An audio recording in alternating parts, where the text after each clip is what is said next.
Hello everyone, my name is Rochelle Innocent and I'm the founder and CEO of Project Purpose. Welcome to our channel. Our community is focused on fostering the intellectual and character development in children. We do this through our parent-child workshops that are focused on 4 themes: autonomy, self-efficacy, compassion, and self-concept, in order to cultivate grit, perseverance, and resilience in each child. And we are so thrilled to be offering one of the first of its kind digital, virtual, and continuous learning environments, enabling parents and children to connect from all around the world. At Project Purpose, our overarching mandate is to renew and rebuild family, community, and relationships. Our different social media platforms provide us with an opportunity to have discussions and to create space on all topics that relate to family, community, and relationships with ourselves as well as with others, with a primary focus on mental health and education. More precisely, the ways that the institutions of mental health and education play a role and have played a role in our societies at large. These discussions and debates provide us with an opportunity to think critically about what needs to change within these structures for us to live up to our bold slogan, support, protect, and empower each child through youth-focused development, better known as leadership in juvenescence. We recognize that in valuing our children's leadership potential, this also translates as recreating and co-creating environments, both socially and politically, that will enable our children to thrive. For those of you who are particularly keen on the topic, we also write thought pieces every other Sunday. We actually just dropped a thought piece this past Sunday, so be sure to meander over to the website and check out our online content.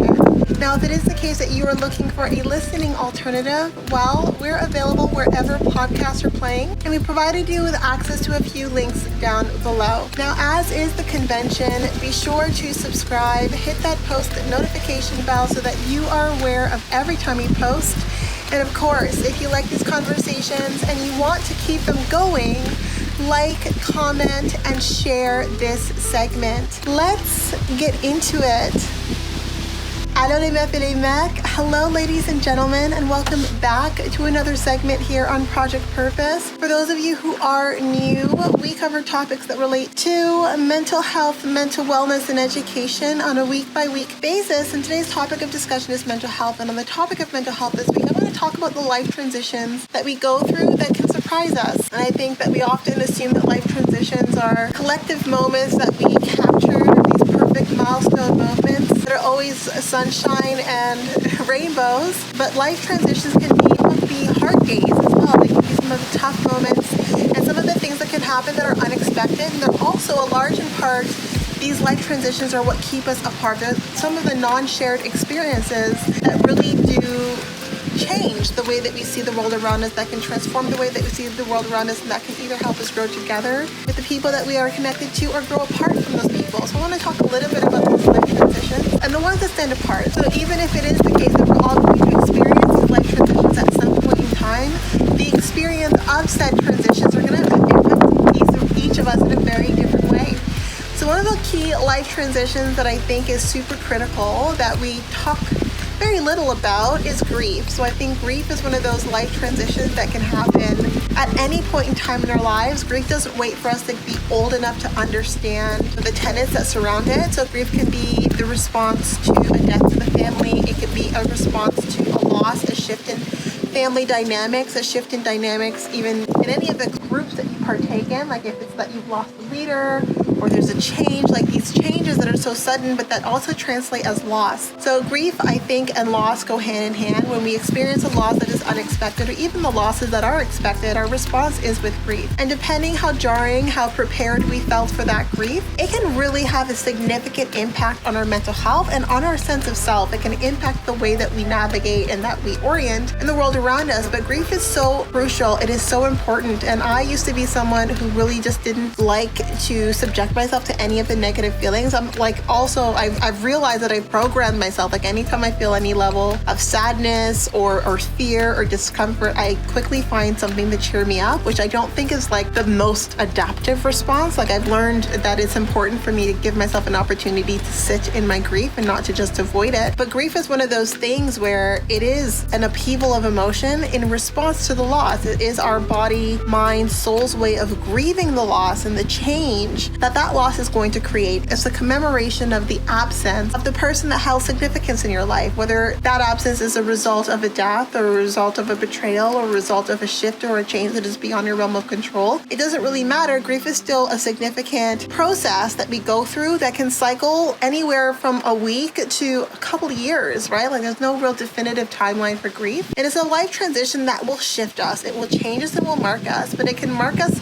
for the better. But we have to put things into perspective. We need to recognize and start to value loss as part of life. And I think that a lot of us are loss adverse because our life focuses on all the things we can gain and all the things we collect and all the things that we accumulate in this lifetime. But it never talks about pruning, about losing, about shifting, about changing. That means that there are certain faces that were familiar that aren't going to be, or certain places that were the norm but aren't going to be anymore. And I think that this grief is a healthy grief. It helps us grow. It's a part of, I think, shedding that and pruning that a lot of us avoid at all costs, but I think it's something that we can introduce fairly consistently, right? So I think that like even for the things, the mementos that we keep that mean something to us, losing them can really spark a sense of grief. And I think that it's just important that we recognize that grief triggers life transitions that are so pivotal, that they become these core memories that a lot of us experience as bittersweet memories, but they're the memories where the most critical growth can occur. So I think the next time you're experiencing grief, ask yourself, like, what can I gain from this grief? Like, what am I allowing myself to become out of this grief? Like, what thoughts am I entertaining? And what thoughts should I be entertaining while I'm going through this period in this cycle of grief? And I've recognized I value grief a lot. I see the point of it, whereas before I couldn't see the point of it, which is why I avoided it. I just felt like I was sad for no reason and for like extended periods of time. But I find the more that I avoided grief, the longer it took me to get over it, because even if you avoid it, it's still lurking beneath the surface. It still colors the way you see the world around you until it's ready to go. And I think it's ready to go when the part of you that is born out of the grief is complete. When that birthing is complete, then the grief itself subsides, because now you're this new person who is acclimatized to the new normal. And so that's a really critical life transition that a lot of us avoid, that we shouldn't. It can have a significant impact to our mental health if we don't give ourselves the opportunity to experience the loss, to make peace with the loss, to acknowledge the truth of the loss for what it is, and not to try to seek a way to fill that gap or to fill that void. I think it's about respecting the void and then moving beyond it. Now, another life transition that I think is super critical and super important by way of our personal growth is the shift into adulthood. It's shifting into this adulthood mindset, shifting into just the mindset of choice. And I think that a lot of us, we have had our choices offloaded, like we've had other people make choices for us, and we have chosen people who will continue to make choices for us. But the moment that we choose to own our choice and own the consequences of the choices that we're making, that in and of itself is a life transition. The moment where you start to take accountability for your actions, for your choices, and for your decisions, and the product of those actions, choices, and decisions is, I think, a critical life milestone. And not a lot of us get there. And we've met the people who have an issue with taking accountability, with putting off taking the brunt of the weight of the choices that they've made, whether they're choices to act in alignment with their integrity or otherwise. But I think when you recognize that the choice was always yours, that whether you went along with something or you didn't, that choice was yours. Whether you chose to speak up or chose to be silent, that choice was yours. I think that is a critical life transition. I think when you acknowledge the accountability of choice, the weight and responsibility of choice, you can't go back from that. That's a knowledge, that's a state of awareness that you can't turn off once you've turned it on. So for me, it's interesting because I was sheltered quite a bit, and then, all of a sudden I was at an age where, because I was seen as an adult adult, I was expected to behave as an adult, and I really wasn't sure what was expected of me. Like, what makes me an adult? What makes me shift from behaving like a child to behaving like an adult? And it was really the choice. It was choices. It was the choices I was making,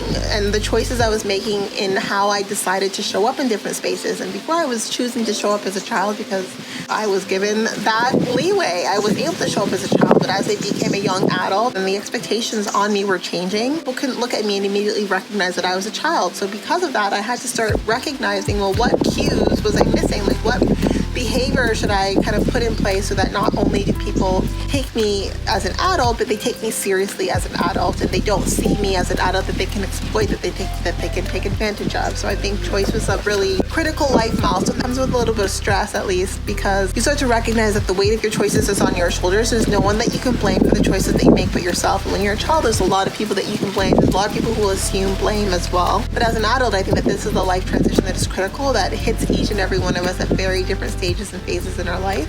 But it's a stage and phase that I hope that all of us get to, where we're comfortable taking accountability for our choices, whether they were the right choice or the wrong choice. And last but not least, another critical, pivotal life transition that I think is super important is building, is the choice to build a career, build a life, build a family. Like, all of these choices, whether it's to build a partnership with someone, these are really critical life choices that are going to change the very essence of who we are. I've always been someone who was employed in like the professional and financial sphere. When I chose to be an entrepreneur, it completely changed the way I saw the world around me. It changed the weight of responsibility that I had to be comfortable bearing. It changed the way that I looked at the decisions that I made in my personal life, because I knew how it was going to impact the decisions in every other facet of my life. It changed even the decisions I made around like the countries that I wanted to live in. And so when I think about these career transitions, like these big moves that are driven by, what sense of purpose do I feel I have, and how do I want to bring that into fruition? And then what sacrifices does that come with? What changes in my life plan does that come with? Like, am I okay with that? Am I going to